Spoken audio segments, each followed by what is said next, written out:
There's something ancient about the uneasiness that a hallway can evoke.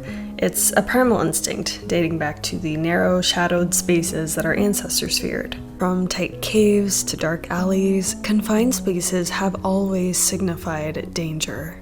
So naturally, hallways are a wonderfully effective space to exploit in horror games. Although it doesn't help, it's not just the claustrophobic nature of hallways that can make them feel unsettling, it's their very nature as liminal spaces. Hallways are places of transition, designed to be moved through temporarily, not lived in or traversed for extended periods of time. When a game suspends you in one of the few places designed for impermanence, the mind instinctively protests. Add that to several other factors: limited visibility, no exits, and the discomfort grows stronger. The player, funneled forward with no choice but to proceed, becomes captive to the space itself. Horror thrives on uncertainty, and hallways are perfect vehicles for it. Familiar yet corrupted, everyday spaces turned into disorienting passages where time doesn't seem to exist anymore. In horror games, hallways are rarely just functional spaces. They're often emotional traps designed to disorient, suffocate, and force players into confronting their fears. By blending the protagonist's trauma into the very structure of the hallway, games can blur the line between the psychological and the physical, forcing players to experience both claustrophobia and mental degradation. This is particularly effective in games like Outlast 2, where hallways reflect an inescapable inner turmoil. In Outlast 2, the Catholic school hallways are a psychological maze that evokes childhood memories, distorted by the horrors of Blake, the protagonist's past. These hallways, which are inherently marked by innocence, considering the institution, are corrupted by faulty lights, pervasive religious imagery, and ghostly apparitions. For Blake, these school corridors are now contaminated by his repressed guilt, particularly surrounding his failure to protect his childhood friend, Jessica, from her death. As Blake traverses these hallways, memories flood back of Jessica's abuse and the teacher who silenced him, guilt now manifested physically as a demon who stalks the corridors. Schools are designed to hold hundreds of people, so these hallways devoid of life are especially eerie and really lean into the isolated nature of liminal spaces. Here, Blake is powerless, much like in his childhood. He can't fight the demon chasing after him, he can only run and hide, unable to control the outcome, mirroring his inability to protect Jessica from harm. The religious symbolism in these hallways is particularly strong.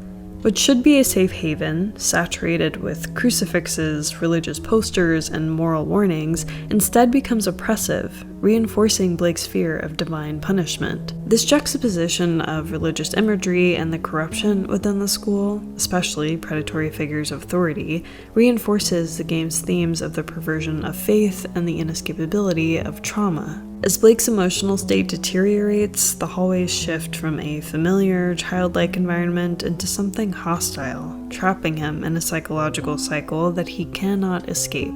Similarly, in Silent Hill 2, the labyrinthine hallways of the Otherworld act as a direct reflection of James's emotional degradation, with narrow, twisting corridors that mirror the protagonist's guilt over his wife's death. The structure of these hallways, repetitive and maze-like, forces the players into a trial-and-error sort of progression that mirrors the protagonist's disorientation.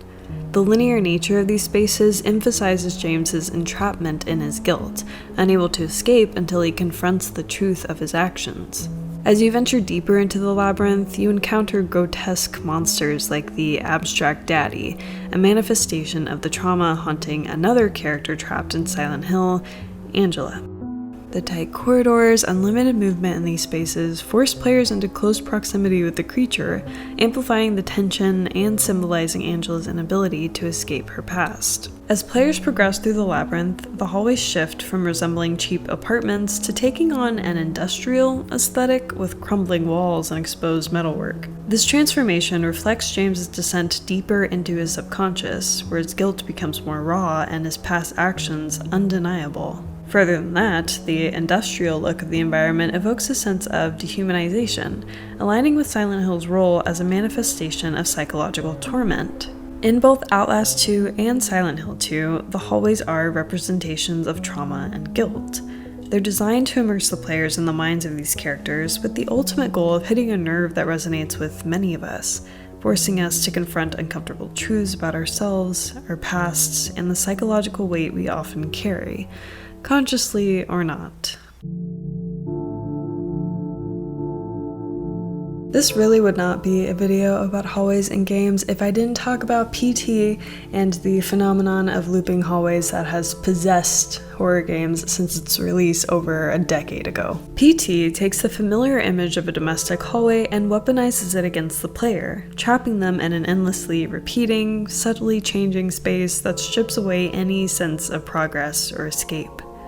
The layout itself stays largely the same, but everything else, the lighting, the sounds, even how degraded the hallway looks, shifts in ways that constantly keep you on edge. As I mentioned before, hallways are meant to be transitional spaces that are specifically designed to connect one room to another.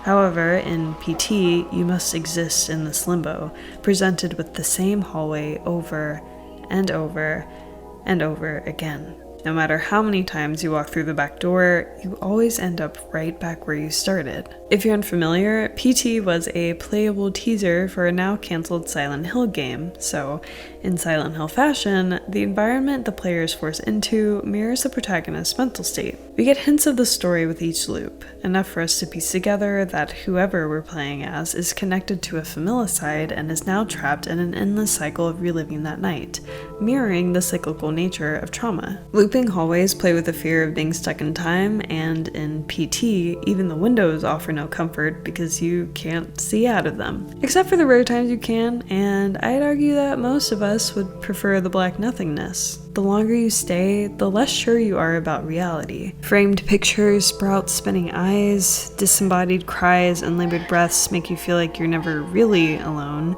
and even the man on the radio seems to speak directly to you.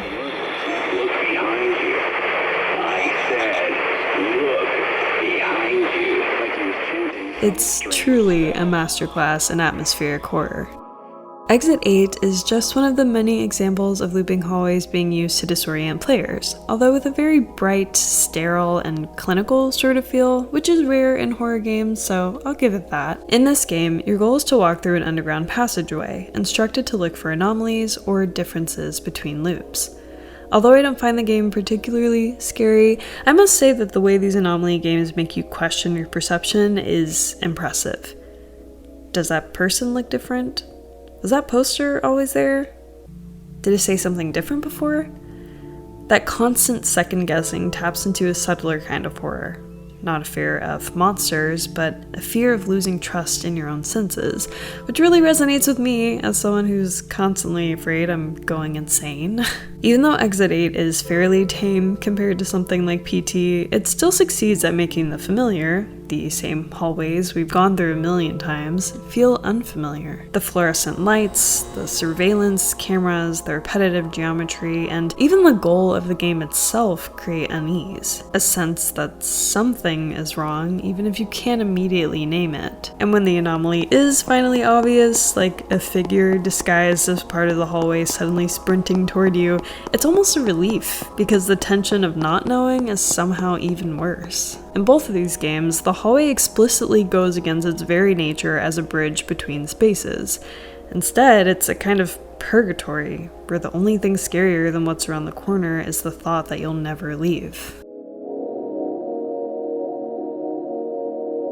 One of the most effective reasons we see so many perverted hallways in horror games is, in my opinion, because they're some of the most familiar and universal spaces in our lives. Even in fantastical settings, hallways mirror their real-world counterparts, carrying a subconscious association with safety, routine, and order. They're so mundane that they usually go unnoticed, so when these spaces are corrupted, it's pretty jarring. Resident Evil delivers one of the most memorable scares through a hallway that at first appears unremarkable. As the protagonist cautiously moves through a monster-infested mansion's corridors, this particular area seems relatively safe and empty. It's well lit and beige, which is the most unassuming color in existence. For a moment, players are lulled into a false sense of security, only for that to be shattered when a zombie dog crashes through a window, forcing players into a panic. If they manage to escape the initial attack, another dog bursts through a window around the corner, heightening the chaos and demolishing player trust by reinforcing the idea that danger lurks everywhere, not just in dark recesses. After this moment, every hallway in Resident Evil evokes a lingering dread.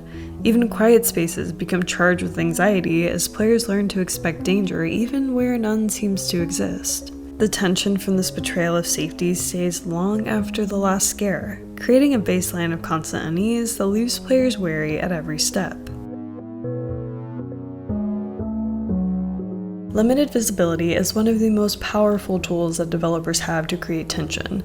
Most of the time this is done through dim lighting or cramped spaces, but with hallways, both of those aspects can be combined in a way that feels natural. In the first half of Resident Evil 7, you're trapped inside of a rotting, foreign home in search of your wife, relentlessly pursued by various members of the possessed Baker family. You explore just about every area, but one of the tensest sequences, in my opinion, is when the father of the family chases you through the corridors, name-calling and bursting through walls often enough to remind you that you are never safe. Unlike in open environments where there's a bit more choice in how you can evade a threat, hallways strip that away. There are only two ways to go, and most of the time, going backwards is synonymous with death.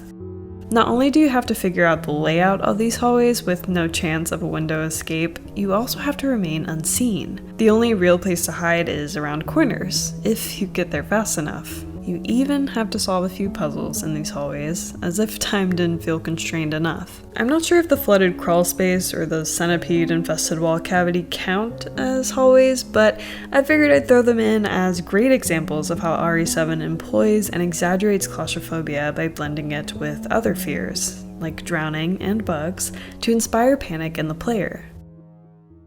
The Witch's House takes a more direct approach to limited visibility that proves you don't even need realistic graphics to create an effective hallway scare. Trapped in a haunted mansion, the young protagonist is faced with countless fatal traps and malevolent spirits that make every step incredibly tense. I could literally rave about this game for hours, but I want to focus on the scariest moment, in my opinion, which would be nothing without the hallways it takes place in. After solving a puzzle that rewards you with a light source, you're finally able to go inside the one area in the home you haven't had access to, this pitch black room. Only it's not a room, but a maze-like corridor full of furniture and statues and coffins, which you can only see standing directly next to them. Once you find a particular item, you're met with a statue standing just behind you. One you know definitely wasn't there before, but at least it isn't blocking you from leaving. You walk toward the exit, if you can even remember the way back, when suddenly, while traversing the final stretch, you hear something dragging itself across the floor behind you. You can't see it, but based on what you remember statues sounding like whenever you pushed them before, you know exactly what it is. But that's okay. You keep walking down the hallway, which you know was not nearly as long before, when suddenly you drop and break your light source.